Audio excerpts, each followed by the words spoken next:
Dia 3 de agosto de 2019, um atirador branco de 21 anos entra num hipermercado na cidade de El Paso, fronteira dos Estados Unidos com o México, mata 22 pessoas e deixa outras dezenas de feridos. 13 horas depois, outra cidade norte-americana testemunha nova chacina. Mais 9 pessoas foram mortas em Dayton, no estado de Ohio, incluindo a irmã do atirador, novamente um homem branco, de 24 anos. O primeiro assassino chegou a escrever um manifesto contra a imigração num fórum chamado 8chan. No texto, disse que o ataque era uma resposta à invasão hispânica no Texas, estado onde fica a cidade de El Paso. Dias antes, agentes da Polícia Civil de Minas Gerais fizeram a apreensão de 2 computadores numa residência em Nova Era, na região central do estado. A operação foi feita após a Interpol descobrir que um adolescente de 17 anos morador da casa tinha planos de matar alunos, professores e diretores da escola em que estudou. De acordo com a Polícia Civil, o jovem participava de fóruns na internet em que discutia assuntos como atentados a instituições, assassinatos, tortura, terror psicológico e homofobia. Além disso, o suspeito citava massacres como o de Columbine, que aconteceu nos Estados Unidos em 1999, e o da cidade paulista de Suzano, em março deste ano. A motivação do adolescente seria o fato de que ele sofria bullying. O que todos esses casos indicam sobre a sociedade em que vivemos? Eu sou Fábio Correia. Eu sou Jéssica Almeida e este é o Tempo Hábil, podcast do jornal O Tempo, que toda quinta-feira, a partir das 3 da tarde, traz assuntos relacionados a Minas Gerais, um olhar mineiro sobre questões mais amplas.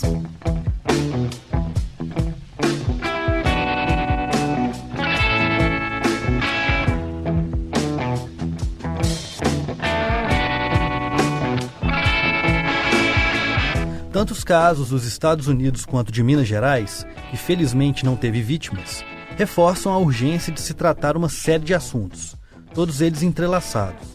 O comportamento destrutivo de um certo tipo de homem no submundo da internet, a possível relação desses ataques com distúrbios mentais, uso de videogames violentos e bullying, de que forma falas racistas, machistas e xenófobas de líderes políticos podem influenciar essas atitudes e como o fácil acesso a armas de fogo pode interferir nesse cenário. Para tentar destrinchar um pouco essa discussão, nós convidamos o repórter Alex Bessas, das editorias de Brasil, Mundo e Interessa, para a primeira parte deste Tempo Hábil. Em março, dias após o massacre de Suzano, ele escreveu uma reportagem sobre o que acontece em certos fóruns do tipo Chan, quem são os incels e a relação deles com esse tipo de homicídio. Agora, depois dos ataques do fim de semana nos Estados Unidos, o Alex escreveu uma nova matéria, desta vez sobre a influência que discursos violentos de líderes podem ter sobre esse tipo de acontecimento. Bom, Alex, a polícia informou que esse adolescente de Nova Era, ele participa de fóruns na internet, onde ele discute assuntos como atentados a instituições públicas e privadas, assassinatos em massa, individual, tortura, terror psicológico e homofobia. Isso são as palavras da polícia. Essa descrição parece muito com a dos Chans, que são um tipo de fórum que tem relação com o assassinato de El Paso também e com outros ataques como esses. Inclusive o de Suzano aqui no Brasil em março. Então eu queria começar te perguntando o que são esses Chans e que tipo de coisa os usuários deles fazem nessas plataformas. Então, esses Chans são fóruns online. Fóruns online se discute de tudo, né? A gente fala de cinema, de cultura pop, mas há fóruns específicos para grupos radicalizados. Esses fóruns, a gente pode usar como exemplo os que reúnem os masculinistas. São homens que fazem uma espécie de militância dos direitos dos homens. Eles acreditam, numa linha bem paranoica, que há um extermínio da população branca, que a masculinidade está sendo destruída pelos valores contemporâneos e coisas do gênero. Nesses fóruns eles discutem muito disso, eles falam muito das suas frustrações, de situações de bullying que viveram, ou falam do sofrimento cotidiano deles, de frustrações cotidianas deles, de coisas que não deram certo na vida deles. Mas no lugar de se apoiarem, eles partem muito para um outro lado, eles vão se radicalizando, eles vão disseminando ódio. Em vez de trabalhar essa frustração, eles usam elas para culpar outras pessoas por aquela frustração. Eles acreditam que são vítimas de um sistema que não era para ser assim. Acreditam que estão sendo subjugados por serem homens. É uma das linhas que parece ser exatamente, pelo menos, algo bem próximo do que esse adolescente de Nova Era participava. Alex, esses homens, eles são identificados, esses usuários, né, das redes, os usuários desses fóruns, eles são identificados muitas vezes como incel. O que é um incel? Qual que é o contexto da existência deles? Que mudança na sociedade que eles são associados e que a gente pode entender a partir desse tipo de visão de mundo? O termo, né, o incel é celibatário involuntário na língua inglesa, né, essa palavrinha nova, e que justamente é um subgrupo dos masculinistas, né, que é esse grupo que eu falava agora. A diferença é que o incel, ele tem uma característica marcante, que são celibatários involuntários. Eles não fazem sexo, mas é por vontade própria. Eles acreditam que ninguém os deseja, que eles não são amados, e culpam a sociedade de maneira geral por isso, e especificamente as mulheres. Então há uma misoginia, um ódio às mulheres muito forte nesse grupo. E tudo que esteja ligado ao universo feminino. Então eles odeiam as mulheres, odeiam qualquer traço feminino em homens, e vivem de uma projeção, de uma ideia de masculinidade que está na cabeça deles, e acreditam que aquele era o ideal de masculinidade que a gente devia viver hoje. Há uma questão que é bem, bem clara do contexto que eles surgem, que é justamente esse contexto, né, onde se ganham direitos das minorias. As minorias começam a conquistar direitos. Então, grupos, pessoas trans, gays, mulheres, negros, judeus, começam a ser vistos como gente. E, à medida que isso acontece, eles se sentem diminuídos. Esse grupo acredita, de uma maneira bem generalizada, que eles estão perdendo direitos e que esses grupos estão tendo privilégios. Então eles estão meio que nesse ódio. Eles acreditam que está tudo errado. Eles acreditam que eles têm certos direitos ao básico, o direito ao assédio. Ele tem o direito de assediar uma mulher. Ele acredita nisso. Ele acredita que ele tem esse direito e que a mulher tem que gostar disso. Ela tem que, no mínimo, se sujeitar a isso. Bom, quando vem uma negativa e vem uma reprimenda social, aí o cara já fica meio que: opa, peraí, isso está errado. Eu não aceito essa mudança social. Ele não aceita, ele se radicaliza e ele passa a conviver com pessoas radicalizadas. Isso vai, né, aumentando o radicalismo e vai se encaminhando para a formação de grupos mesmo, né, coesos, que se organizam dentro de fóruns. E eles se sentem alijados da sociedade, mas o que eles fazem com isso é devolver com violência, né? Seja nesses ataques, ou mesmo simplesmente no discurso, né, de uns com os outros. Exatamente. A gente nota que eles tomam todo esse ressentimento e transformam esse ressentimento em violência, seja retórico ou seja físico. É a forma que eles lidam com isso. A frustração, ela não é tratada terapeuticamente. Ela vai para outro lugar. Nesses fóruns que você chegou não sei se você chegou a visitar algum desses fóruns, a fazer... Em Suzano, no caso de Suzano, cheguei a entrar em um deles para dar uma monitorada breve, mas assim, uma experiência de uma tarde. E o que você viu nesses fóruns? Assim, são pessoas anônimas, eles postam anonimamente? Sim. Que tipo de perfil que você percebeu ali? São pessoas que usam o anonimato, né? Isso é uma regra dos chans, mas postam com nicks, né? Com nomes falsos, sem fotos de perfil, com fotos de personagens. E no caso de Suzano, eles comemoravam o atentado de Suzano. Então, no dia estava borbulhando isso e comentando, será que vamos ter que desativar? Então, assim, eles também, quando a coisa começa a ganhar uma proporção, eles logo desativam aquele fórum. Entre eles já criam outro, então assim, tem essa coisa do jogo rápido. O anonimato tem isso. Ali dentro são fóruns anônimos, ninguém usa o seu nome real, mas a gente já viu em alguns exemplos pregressos que não é tão difícil, eles dão bandeira, eles não usam mecanismo para se proteger tão assim, não é... dá para rastrear de alguma maneira. Eles às vezes entregam a cidade que eles vivem, entregam o círculo social que eles convivem, então dá para chegar ali. Inclusive o caso de Nova Era, eu acho que é emblemático disso, né? Porque foi rastreado e foi barrado. Então houve um rastreamento. A Interpol conseguiu ver que aconteceria um atentado e advertir a polícia anteriormente. Você falou, Alex, da facilidade que eles têm para se reorganizar em outros chans. O ataque de El Paso, ele é o terceiro esse ano, só esse ano, relacionado a um chan específico lá dos Estados Unidos, que é o 8chan. A empresa de infraestrutura que prestava serviço para esse fórum já rompeu o contrato com ele, e tem outras empresas de internet que também estão sofrendo pressão para boicotarem ele, enfim, uma forma de coibir essa movimentação que acontece dentro dele.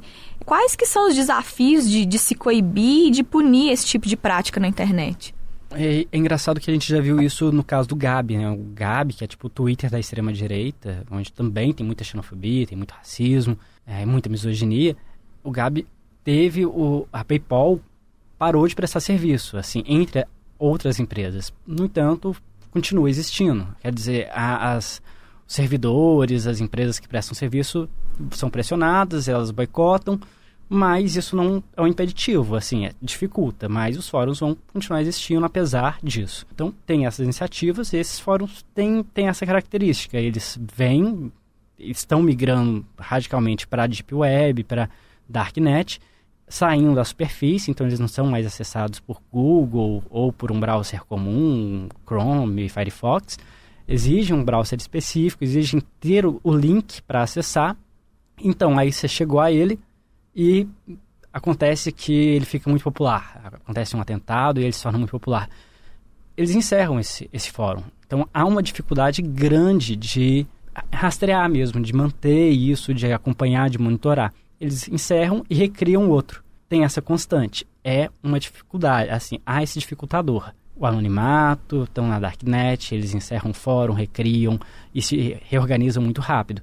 Bom, não é impossível. A gente viu o caso de Nova Era. Dá para monitorar. E você falou também que nesses grupos, é claro, acho que isso está subentendido que o discurso de ódio, ele está majoritário ali dentro, né? Ele está se reverberando ali dentro. Essa semana você escreveu uma outra matéria sobre influência, que esse discurso discriminatórios, esses discursos de ódio propagados por autoridades, né? Tem sobre algum tipo de evento. Já que no caso o Trump, o presidente norte-americano, ele vem sendo acusado de alimentar tensões raciais por conta de algumas coisas que ele fala sobre determinadas etnias. O que os especialistas que você ouviu para essa matéria falam sobre isso? Então, é engraçado, né, que a gente para olhar o histórico. O Trump, ele vinha de uma série de discursos racistas, e recebia reprimenda das instituições, mas não parava. Ele chegou a falar que 4 parlamentares, mulheres, deviam voltar para os países corruptos de onde vieram. Só que detalhe, essas mulheres eram norte-americanas. Apenas uma delas era naturalizada, as outras 3 eram norte-americanas. Então parece que ele estava se dirigindo muito mais à aparência delas do que de onde elas vieram de fato. Então ele se referia à aparência latina delas, e ele que é um descendente de imigrante. E, enfim, aí aconteceram os atentados em Ohio, no Texas, morreram 31 pessoas, eu acho que é essa a contagem, né? E as autoridades começaram a trabalhar esse crime como um atentado terrorista doméstico. Então, terrorismo doméstico, ou seja, estão dizendo que há uma prática de um crime para passar uma mensagem política e impor medo. Que mensagem política é essa? Está lá um manifesto anti-imigração. Está bem colado, assim, o discurso, você vê que tem um espelhamento ali. Porém, os especialistas eles advertem assim, que não dá para achar uma relação causal imediata. A coisa não funciona assim. Esse tipo de atentado, de assassinato em massa é um fenômeno muito mais complexo, que tem muitas outras razões, ele é multicausal e que não dá para simplificar. No entanto, todos concordam que um discurso, uma retórica tão radicalizada, ela vai trazer prejuízo, ela vai trazer problemas, ela vai ser maléfica de uma maneira geral. Ela pode influenciar, por exemplo, grupos mais vulneráveis, que tendem a ver seus preconceitos legitimados. Que a gente está falando, né? Desses masculinistas, desses incels, esses grupos podem se sentir mais legitimados diante de uma fala racista. Alex, é isso. Obrigada pela participação. Por nada, foi um prazer estar aqui, gente.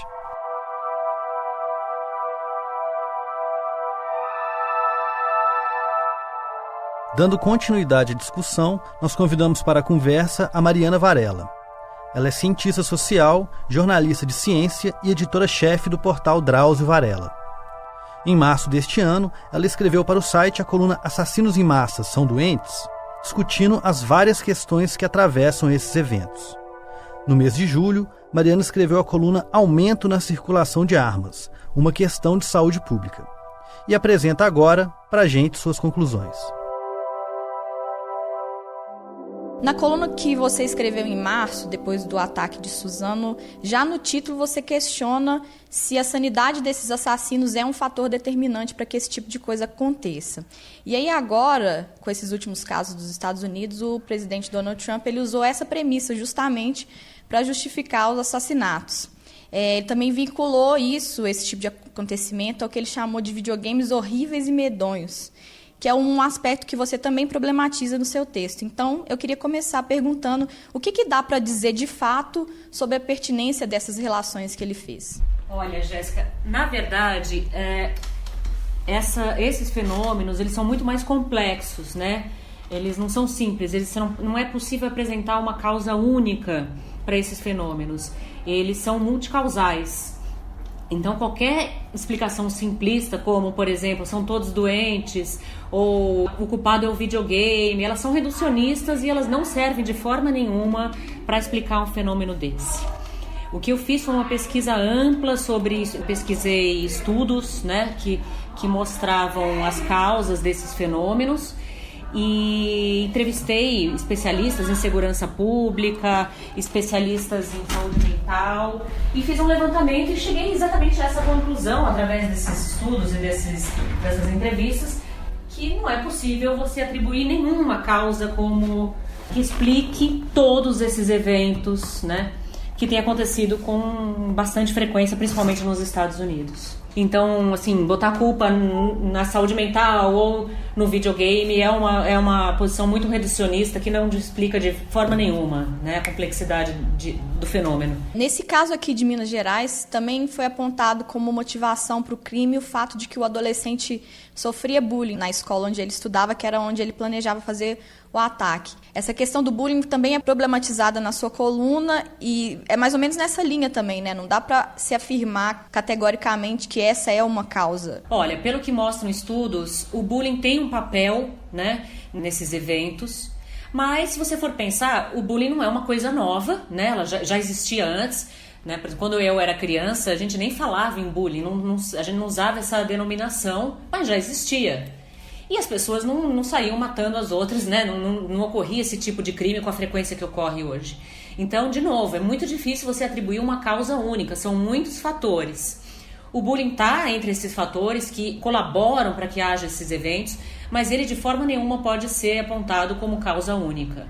Na verdade, essas pessoas que cometem esses crimes, eles têm algumas vulnerabilidades psicológicas e o bullying pode estar dentro disso, né? Para uma pessoa que já tem uma vulnerabilidade, quando ela é vítima de bullying ou de uma família mal estruturada, enfim, às vezes apontam também abuso de droga, né? Sim, você sempre pode apontar vulnerabilidades num indivíduo que comete um crime desse, mas assim, apresentar uma causa única como determinante para todos, que sirva ainda para explicar todos os casos, me parece um erro bastante grave e comum. E como tratar isso, então? Que conjunto de causas é esse e como atacá-los para sanar esse problema? Olha, alguns psiquiatras chamam a atenção, né, de que para a forma como a gente tem vivido, né, assim, que os pais irresponsáveis, as pessoas que, incluindo a escola, né, devem identificar comportamentos de risco, né, e ver, por exemplo, pessoas com dificuldade de relacionamento, que são muito introspectivas, pouco integradas ao tecido social, elas precisam receber alguma atenção especial. Não quer dizer de forma nenhuma que essas pessoas vão cometer assassinatos em massa. A maioria dessas pessoas não comete assassinatos em massa, mas elas estão mais vulneráveis, é preciso ficar atento a essas questões. Agora, não dá para falar sobre essa questão sem discutir a disponibilidade de armas, né? Isso nos Estados Unidos já vem sendo feito à exaustão. Tem muitos estudos, incluindo do FBI, que mostram que um dos fatores determinantes é o fácil acesso a armas. Essas pessoas não matariam do jeito que elas matam, na quantidade que elas matam, não causariam o número de vítimas que elas causam, as mesmas pessoas, se elas não tivessem um acesso facilitado a armas e a armas super rebuscadas, que apenas a polícia costuma ter acesso, né?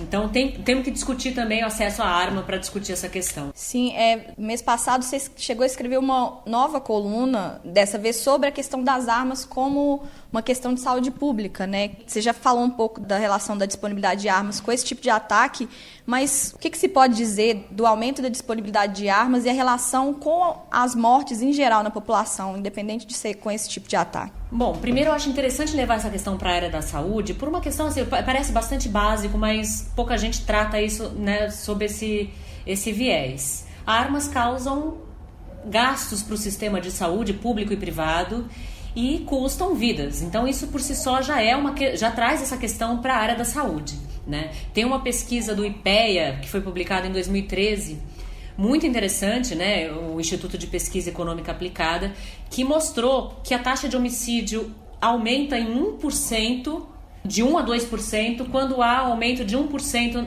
na circulação de armas. Ou seja, 1% a mais de armas de fogo circulando na cidade, a taxa de homicídio aumenta de 1 a 2%. Então, isso inclui todos os tipos de homicídio, certo? Então, assim, tem uma relação forte entre aumento na circulação de armas e aumento desses casos. Não à toa a sociedade americana, em que é fácil, né? Nos Estados Unidos é fácil você comprar arma, não é à toa que é lá que está o maior, enfrenta o maior número de assassinatos em massa, né? Então é preciso atentar para esse problema. Você aumentando a circulação de armas, você aumenta não só o número de homicídios, o número de suicídio também. Você aumenta o número de acidentes, principalmente entre crianças, né? Isso tudo já está super documentado e estudado e, assim, são dados científicos que estão aí disponíveis para qualquer pessoa que se interesse. E você falou anteriormente, voltando ao caso dos ataques especificamente, que esses indivíduos em geral são indivíduos que demandam um cuidado especial. Além do controle de armas, que tipo de atitude de prevenção que a gente, enquanto sociedade, precisa tomar para evitar que esse tipo de coisa aconteça? Olha, a gente já tem visto, né? Tem uma organização de mídia americana que chama Nation Institute, que compilou os dados dos atos terroristas ocorridos entre 2008 e 2016 nos Estados Unidos. E eles concluíram que os simpatizantes de extrema-direita já cometeram quase o dobro de ataques em solo americano do que os extremistas islâmicos. Isso quer dizer que é importante você olhar para o contexto que essas pessoas estão inseridas, né? Também tem um estudo grande feito pelo FBI que estudou 63 atentados ocorridos nos Estados Unidos entre os anos de 2000 e 2013 e ele concluiu que 94% dos assassinos eram homens, 63 brancos e 25% haviam sido diagnosticados com algum transtorno mental. Essa taxa de 25% de transtorno mental é muito semelhante à taxa de transtorno mental da população geral. Então, não dá para você dizer que todos têm um transtorno mental, porque isso, 25% é a taxa da população geral. Em compensação, é importante a gente chamar atenção para essa discussão de gênero e de raça, né? A gente ainda está numa sociedade extremamente machista, racista, principalmente nesses países que tem muita imigração, em que a questão da xenofobia é bastante grave. Então eu acho que um primeiro passo, além da contenção da circulação de armas, é de se discutir essa questão de gênero, discutir a questão de raça e tentar combater esse discurso extremista, né, que a gente agora tem visto ganhar força por aí em alguns grupos e que é sim extremamente perigoso e atrai pessoas psicologicamente vulneráveis. E são essas pessoas que estão psicologicamente vulneráveis que podem cometer esse tipo de crime. Mariana, era isso. Então, obrigada pela contribuição e é isso. Imagina, espero ter ajudado.